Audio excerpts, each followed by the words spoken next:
这张退潮的浅海滩加上红树林及落日彩霞，完美的相片，让我开启了这趟印尼松巴岛旅程。松巴岛在每年的4月及9月是属于该岛的前季，在前季时因降雨稀少，所以它的草原是枯黄色的，并不好看。配合台湾农历年有着较长的年假，并于雨季绿色草原的时节来趟印尼的松巴岛旅游，来解锁尖顶传统屋、热带稀树草原、松巴织品及跳舞的树。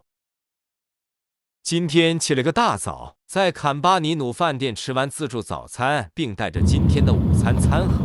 离约定时间还早，我们就先到饭店旁海边走走，确定现在是在退潮状态。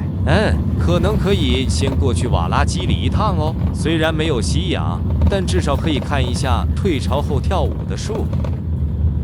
在约定时间前，我们就在饭店的接待室等候司机，等了好久。超过时间后，我们又用过 CPP 与司机联络，但始终没有接听或是回复讯息给我。司机大概比约定时间晚了1个小时才到达。看看海岸边海水涨高了些，应该开始涨潮了。算了吧，还是开始今天预定的旅程。原本我看网路是说要一早过去瀑布，然后顺路到传统村，最后到稀树草原。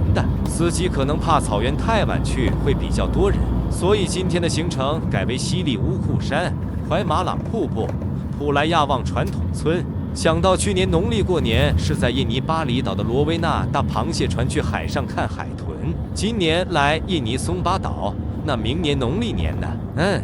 可能是科莫多。等等，我就去订机票。西里乌库山位于松巴岛东部，拥有令人心旷神怡的自然风光，这里环境清幽，游客可以在此静静地欣赏自然之美。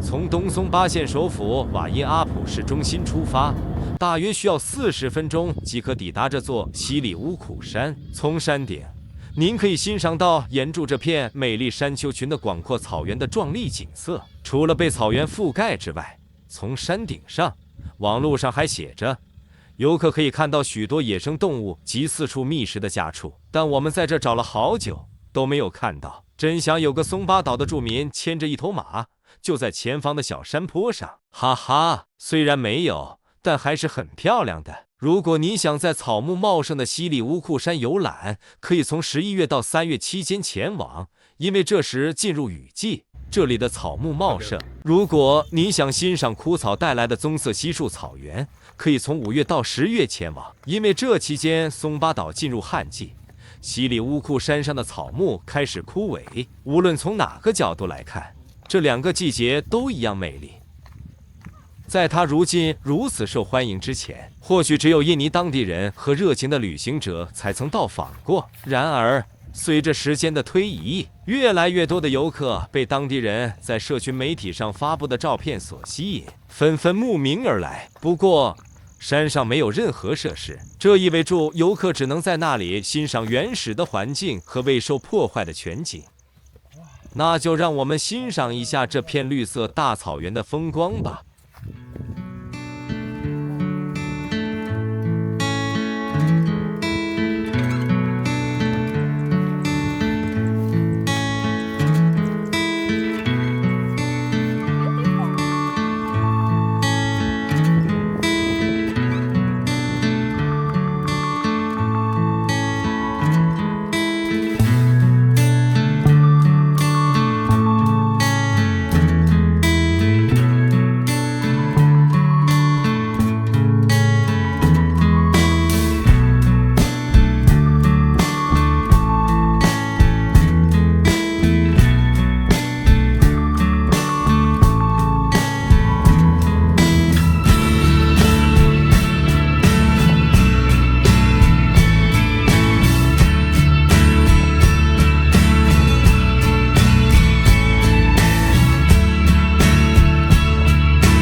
在往威马朗瀑布的路上，好像走到了较小的泥土路，路况真的很不好。坐在车上突然上上下下的，有些恐怖。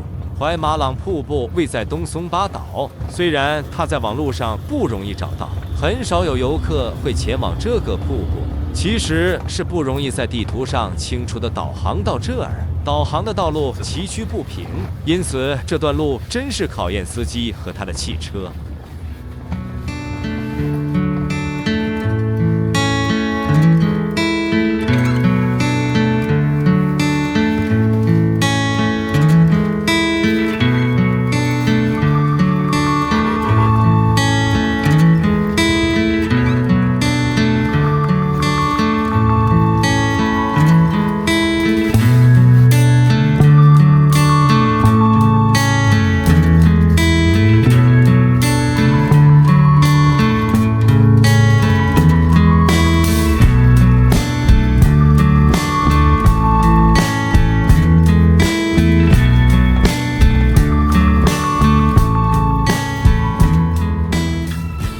往瀑布走下去的路途并不平坦，但它的美景绝对值得。下山的路途充满冒险，绝对会让你汗流浃背。但一旦你到达瀑布，你会发现眼前是一个游泳池，会游泳的人可以在那里游一下泳，泳力够的可以和网路上一般，攀爬上瀑布上方平台往潭水内跳。哈，我只能说，我不会游泳，只能拍拍照片后往回走了。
典型的松巴传统房屋以高耸的棱柱形屋顶覆盖在较大的方形空间上，作为起居空间。外墙通常装饰着水牛头骨，房屋附近常发现巨石墓。乍看之下，普莱亚旺村可能与松巴岛其他传统村庄的特色相差无几，但如果仔细观察，你会发现一些独特的地方。有些房屋的墙壁其实是用水牛皮制成的，水牛皮上的毛还附着在牛皮上方呢。一些巨大的水牛头骨被贴在房屋墙壁上，或被摆放在门廊上作为装饰。